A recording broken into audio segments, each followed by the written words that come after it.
Fabian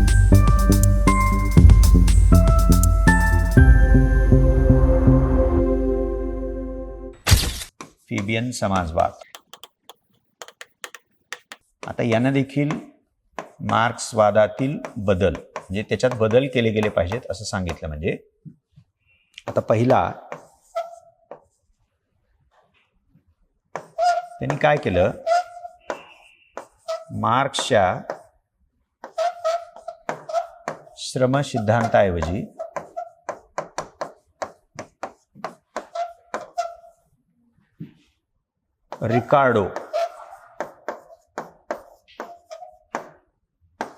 रिकार्डोचा खंड सिद्धांत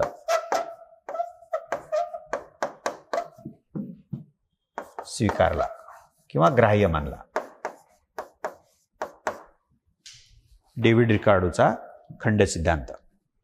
आता तुम्ही म्हणाल की मार्क्सचा श्रम सिद्धांत आपण ऑलरेडी शिकलोय. म्हणजे मार्क्सचा श्रम सिद्धांत काय सांगतो, भांडवलशाहीतल्या उत्पादन प्रक्रियेमध्ये अनन्य महत्वाचा घटक म्हणजे श्रम. श्रम कामगाराचे श्रम आहेत, सुट्या व्यक्तीचे श्रम नाही आहेत. म्हणजे इथं मार्क्स लॉकपेक्षा वेगळा विचार मांडतो, हे आपण वारंवार बघतोय. म्हणजे आणि मार्क्सच्या मते श्रम हे सामाजिक आहे आणि श्रम करणारा जो वर्ग आहे त्यालाच त्यांनी श्रमिक कामगार असं म्हटलेलं, म्हणजे प्रोलेटेरिएट किंवा वर्किंग क्लास असं म्हटलंय. बरोबर.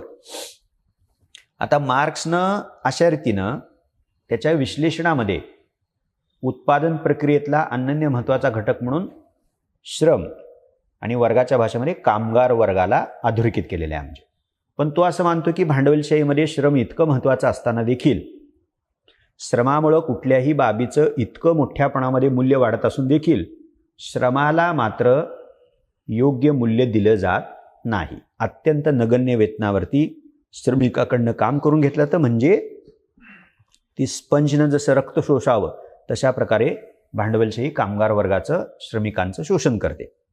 आणि म्हणून मग पुढचे विचार मार्क्सनं त्याबद्दल सांगितलेले आहेत की तुम्हाला एकच उपाय याच्यावरती आहे, या भांडवलशाहीचा पाडाव श्रमिकाला कामगार वर्गाला करावा लागेल आणि तो करेल, कारण भांडवलशाही शोषणात्मक होईल. आता पुढचं आपल्याला माहिती आहे. म्हणजे ओके, फेबियन समाजवाद काय करतो तर तो मार्क्सच्या या श्रमसिद्धांताच्या ऐवजी डेव्हिड रिकार्डोनं थिअरी ऑफ रेंट म्हणजे खंड सिद्धांत म्हणजे रेंट म्हणजे आता ते हा खंड सिद्धांत काय सांगतो, थिअरी ऑफ रेंट असं त्याला म्हटलेलं. म्हणजे तर रिकार्डोनं असा विचार मांडला की जसं औद्योगिकरण होतं तसं वर्ग नवे उदयाला येतात, हे बरोबरच आहे.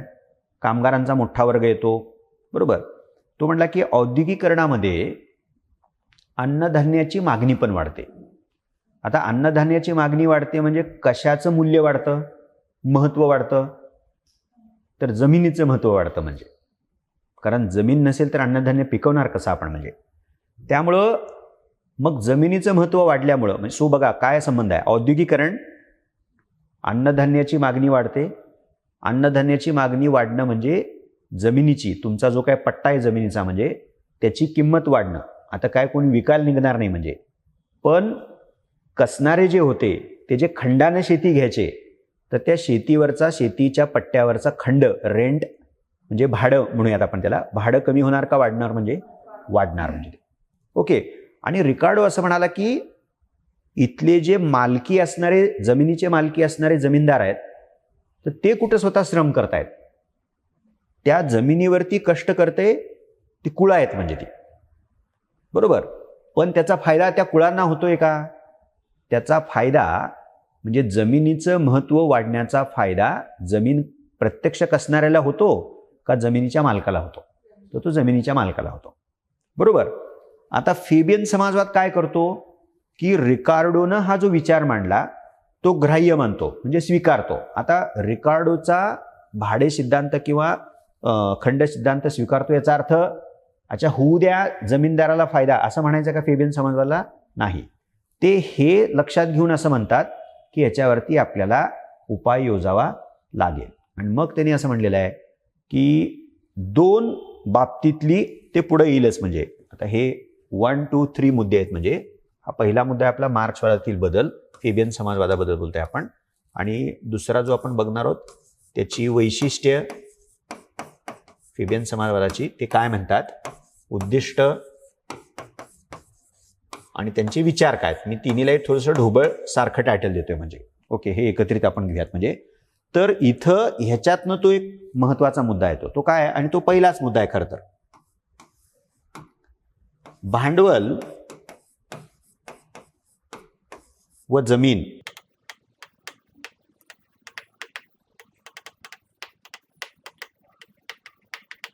आलं लक्षात. भांडवल आणि जमीन खाजगी मालकीतून मुक्त करणं म्हणजे आता हा समाजवाद असल्यामुळं भांडवलाला खाजगी मालकीतनं मुक्त करा असं म्हणतीलच म्हणजे बरोबर आहे. म्हणजे भांडवलाची खाजगी मालकी थांबवली पाहिजे, बंद केली पाहिजे आणि समाजवादामध्ये हा एक समान धागा दिसतोय म्हणजे ओके. मग भांडवलाची खाजगी मालकी नष्ट केली पाहिजे म्हणजे भांडवलाला खाजगी, पण ते जमिनीच्या पण खाजगी मालकीला विरोध करतात आणि जमिनीच्या खाजगी मालकीला विरोध करण्याचं कारण काय आहे. रिकार्डोनं जो खंड सिद्धांत सांगितला म्हणजे हे जमीन मालक जमीनदार आईत खाऊ केवळ जमिनीची मालकी आहे, याच्यामुळे त्यांना प्रचंड प्रमाणामध्ये फायदा होतो.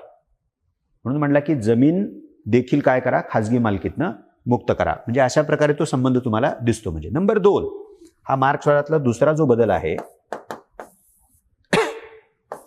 कामगारांऐवजी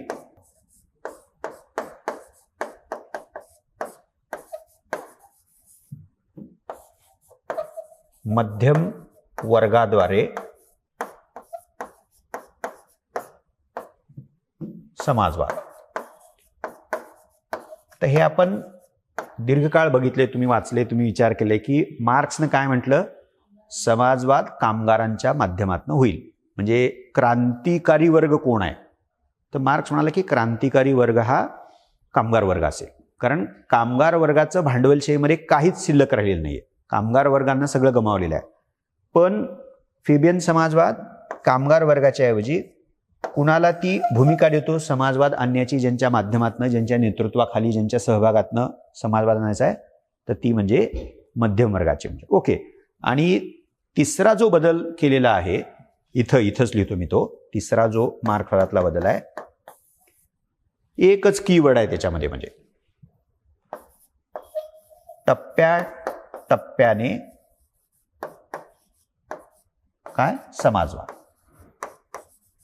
मार्क्सनं असं सांगितलं का, नाही, क्रांतीतून समाजवाद आहे. म्हणजे क्रांतीत बदलाचा झपाटा किंवा वेग पण असतो. म्हणजे क्रांती म्हणजे हळूहळू असं नाही येते, म्हणजे क्रांतीत वेगवान बदल आहे. म्हणजे तर फेबियन समाजवाद काय म्हणतो, आपल्या असा एकाच वेळेला समग्र असा बदल करायचा नाही, आपल्याला समाजवादाचा मार्ग चोखाळायचा आहे, समाजवादाची प्रस्थापना करायची आहे, पण काय पद्धतीनं करायचं आपल्याला, टप्प्याटप्प्याने, क्रमाक्रमाने. दोन्ही शब्द लिहा, टप्प्याटप्प्याने, क्रमाक्रमाने.